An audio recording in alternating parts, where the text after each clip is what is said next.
எவ்வளவு அவதூறுகள். கரூர் விஷயத்தை பத்தி ஊருக்கே தெரியும். ஆனா போடு, விஜய் மேல பழிய போடு.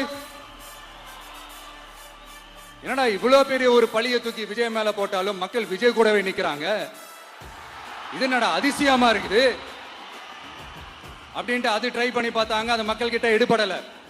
சரி, அடுத்து வேற என்ன பண்ணலாம்? முடக்கு, ஜனநாயகனா முடக்கு. ஆனா இவனடா இவன் படத்தை முடக்கினாலும் அவன் பாட்டுக்கு அதை கண்டுக்காம அவன் பாட்டுக்கு வேலையை பார்த்துட்டு போயிட்டே இருக்கான், அதுவும் எடுபடல. சரி, அடுத்து வேற என்ன பண்ணலாம்? போடு, எஸ்ஓபின்னு ஒண்ணு போடு.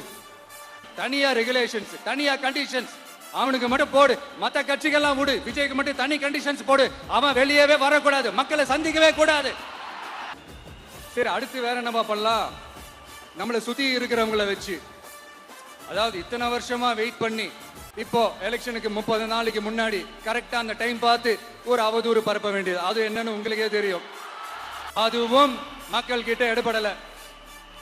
அது மாதிரி எத்தனை சோதனைகள், எத்தனை வேதனைகள் நீங்க கொடுத்தாலும் இந்த திமுக நாளையோ இல்ல இந்த பாஜக நாளையோ இல்ல இந்த மற்றும் பலர் நாளையோ இல்ல எந்த